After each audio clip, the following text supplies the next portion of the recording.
Welcome to today's video, and today we're taking a look at my nice old Super Nintendo. So we've got a nice aging, yellowing Super Nintendo with the original controller.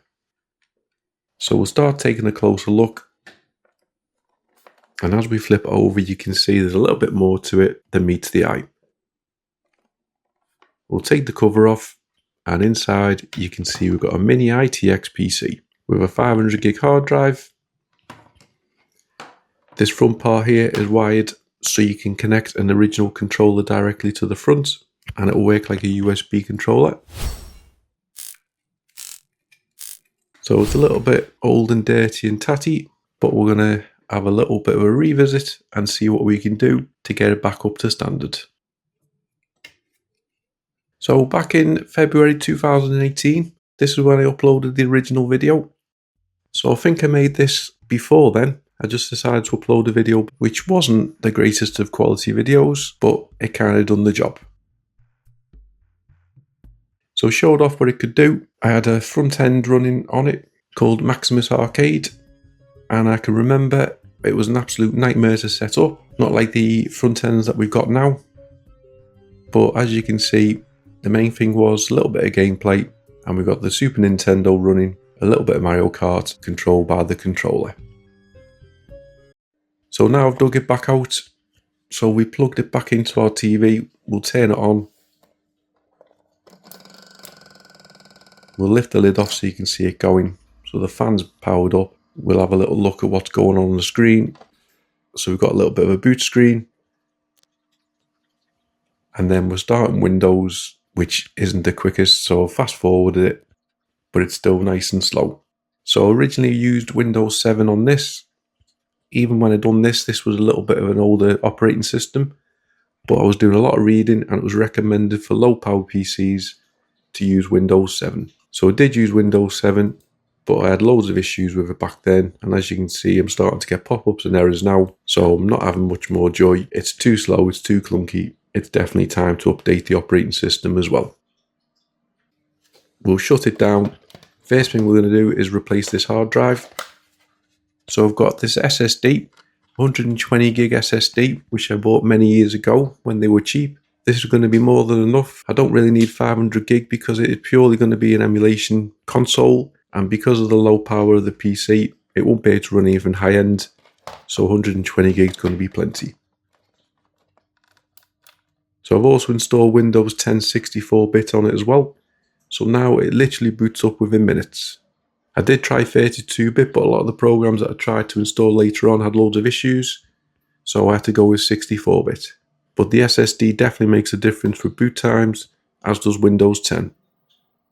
So we just connect to the internet, we'll just go on, and then we'll download all the updates for it, and then come back 40 minutes later, and as you can see, it's all looking nice and fresh, the resolution's all correct, and we're good to go. So currently we have really nice weather in the UK, so this means it's definitely time to do some retrobriting. So we'll take the controller out, we'll take all the internals out of it, buttons, membrane, etc. So the front of the controller is very yellow, as are the shoulder buttons. The back of it's not too bad, but we will throw it all in. We need to get the PC out itself as well. So the bottom of it is slightly yellow, again, not too bad. The top half is a lot more yellow. We just want to break off the game card slot at the top because I don't really want to be ruining the sticker. So I might have to leave that little bit not to be retrobrited. And then we'll break out the hot glue. We'll dismantle it all so we can get it all into little bits to make it easier to clean. So this is everything that's going to be needed to be done. So you can see a big difference from the inside to the outside. The difference is the yellow. And we'll also have to have a look at what we can do here, because I don't really want to be desoldering all the wires to this straight away. So this might be something I'll come back to later. So I've got some hydrogen peroxide. I'm going to tip it into a bucket. So what I've been reading is we don't have to fully submerge it in the hydrogen peroxide, especially if we can put something over the top to keep it all contained. So I'm popping all the bits in. What I'm doing is probably not correct, because everything can't see the sunlight, so I will move bits later on, But the plan is just to get everything in the bucket, put an inch or two of hydrogen peroxide in, and then cover the top with cling film. Then put it in direct sunlight and leave it there for a good few hours. So come back a couple of hours later and already you can see it's definitely changed colour. It's gone from its yellow back to almost what it was. It's still a little bit off, so we will leave it a little bit longer, but it's definitely not too bad. I also got a separate tub to put the other little bits in, so there you get a little bit more sunshine. With regards to the front connections, what I've done here is I've wrapped a plastic bag around the electrical bits, wrapped a load of tape around the top, and now we're just going to place it on the top, and then hopefully when we wrap it up, it's going to use the vapours in the air that are contained under the cling film, which will help with the yellowing. So we just cover that back up and leave it there for a couple of hours. So we'll come back, and as you can see with the controller, the top half looks really good now, as does the shoulder buttons, the button surround, and the front Super Nintendo fascia, which was very yellow as well. Next thing we need to do is give it a thorough clean. So what I found best to do is put it into hot soapy water and really scrub all of the excess isopropyl off, as it can lead to some kind of blotching. And then give it a good dry as well. If you don't dry it really well, then this could lead to issues. So as you can see here, unfortunately my grey pieces, for some reason, I've got some blotchiness on them. Also the same can be said for the console itself. Possibly I've left it in the sun and the isopropyl for too long, but if I'm being honest, it looks a million times better than it previously did, so I'm not too bothered. So we just start putting it all back together, clip everything into place. It's pretty simple to put a SNES back as it was. Just make sure you put the button surrounds on, and then the same for the controller. To put your pins in, the shoulder buttons not to go on yet, put all your membranes in, your D-pad, give everything a clean before you put it all back together, because you might as well have it all nice and fresh. And then put your 4 buttons back in, make sure these are the right order, that membrane back on, and then the motherboard also goes back in. Also give this a good clean, because you might as well give it a clean now while it's all taken apart. Shoulder buttons line up, then membranes go into the top there, and then just make sure you put the L and the R in the right positions. Back cover goes on. If it doesn't fit on securely, then something's not fitting right, so don't force it. And if you're happy, then just pop your screws back in the back. Make sure they're all nice and tight, so it's a nice tight seal and it will work perfect. So all nice and grey, back from its original yellow. So now we'll go on to the motherboard, so we'll give this a good clean while we're here.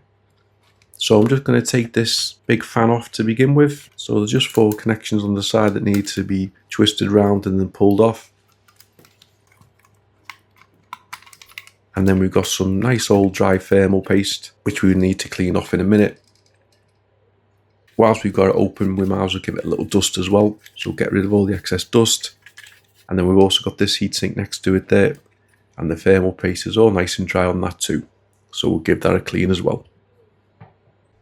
So the best way I find is just use a little bit of isopropyl, clean off the excess with a cotton bud, and then use a little bit of cotton tissue as well, just to wipe it away. Just be very careful, you don't want to make any damage to this, don't want to be knocking any caps off.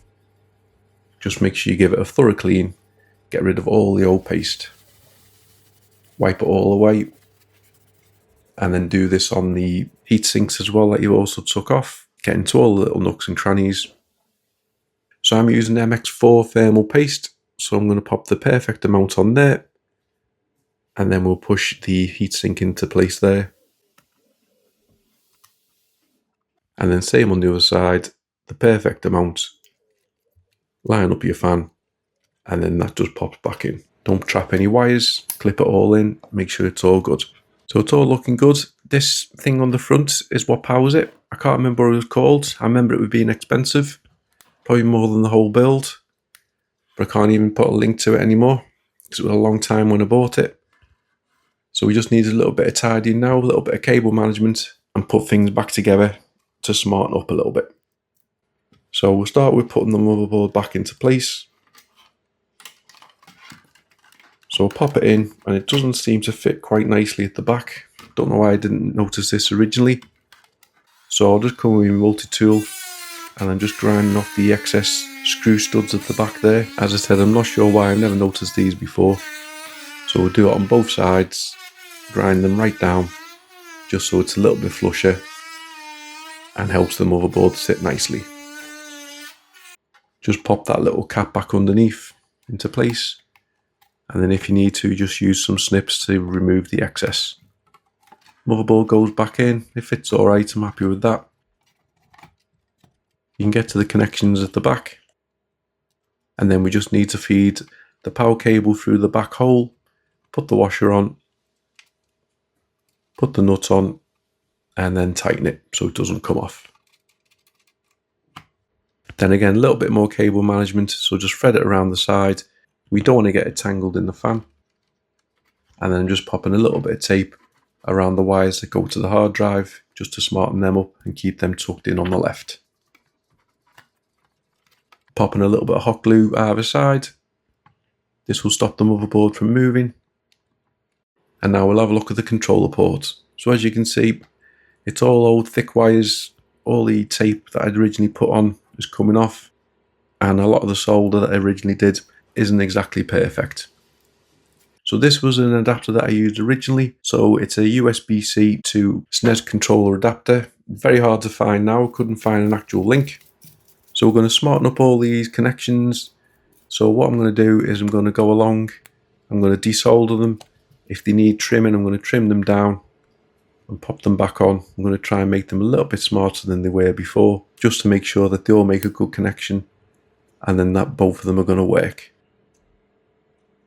And then wrap a little bit of tape around each one, keeping it nice and tight, making sure that nothing's going to potentially short out. Same on the other side. We'll take them all apart, we'll smarten them all up, we'll pop some tape on, and then we're all good to go. The main board of the adapter, we'll peel this old tape off here.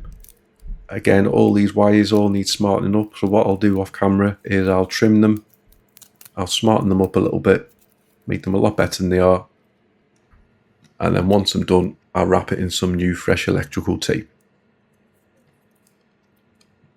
So this cable's far too long, so what I'm going to do is I'm going to just cut it. So I'll leave a couple of inches either end, but we'll cut the majority of the middle off. Then we'll just get the 4 wires from either side, and then we'll just resolder it as I've done there, and then wrap it in tape. And now we've gone from a couple of feet in length to a couple of inches. So now time for the rebuild. So the front ports go back into place there. So you just tuck in all the excess wire at the bottom. There's plenty of space. And then we've got a USB connection internally, which we just need to thread round, and it tucks around the side. As I said before, all about cable management, all about not trapping anything, don't want to be hitting the fan, just tuck them away, keep them all nice and secure. And then we just need to reposition the power button on the top. This is where we just use a little bit of hot glue, position it into the right place, and then hold it till it sticks. Give it a quick test. It clicks it, which is good. And now we can also reattach the power light, so we can see a light on the front to know that it's turned on. So we just also need to put the back bit of the cartridge holder on as well. I retrobrited that. I couldn't do the front because there was a sticker on it, so we'll be able to see the difference. So at least we can see the old yellow compared to the new grey. And then we'll line that up underneath, and then again I'll just come with some hot glue and then stick it all the way around. I'll put plenty on there to make sure it stays nice and secure. Let that cool and dry, so that's all good. Now we just need to position our wiring. So this isn't probably the best option, but I'm just going to pop a little bit of hot glue on these parts of the back, and in this way I can pop the SSD into place, and then it's not going to move around when we move the console. Tuck the wires to the left so they're not on any of the fans or the heat sinks, and then line it all up and then push it down. That all fits nice at the back and then nice along the sides, so nothing looks like it's trapped. We test the power button, that works okay, so we're all good. We've got 4 screws that go on the bottom, 2 at the back, 2 at the front. Make sure they're nice and tight so that there's no gaps. And now we're done. So it's a little bit blotchy in places, but it's not too bad. It's a lot better than it previously was. We're back to the original grey compared to the old yellow that we can see on the game cart. There's no real damage to the console itself, which is nice. So now it's time to test. So I installed Emulation Station front end, which is one of my favourites. I use this on pretty much all of my emulation consoles now. I liked it that much that I even paid for the Android version. And now these are a couple of the games that I've got installed. And as you can imagine, pretty much everything basic wise is going to run absolutely perfect. So spec wise, it's got a Core 2 Duo processor inside. Originally it had a Pentium processor, but it upgraded to a Core 2, which was a little bit faster. It's got 2 gig of RAM. So I did try and install 4 gig a while back, but for whatever reason it wouldn't boot. So I had 2 gig sticks, and then when I put both of them in, the PC would not turn it on. I'd take one of the sticks out and then it would. Didn't matter which stick went in to slot 1, it worked, but when I put it in the second slot it wouldn't work. So unfortunately I can't have 4 gig of RAM on the PC, but I'm not really sure if it's going to make a massive difference anyway. And then the main thing that's made the difference is the 120 gig SSD. So without a doubt, this has made it night and day. I've gone from it taking a good 5 minutes to fully set up, turn on, check for any updates, to now it takes literally a minute. So Super Nintendo games work absolutely perfect. We've got Master System, which obviously is going to work absolutely perfect too.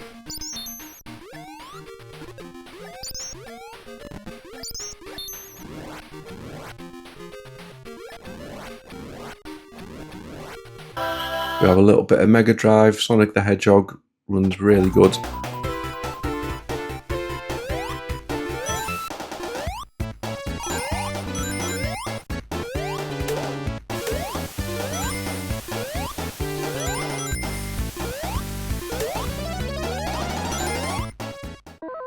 And the final game that I tested is Ridge Racer on the PlayStation 1.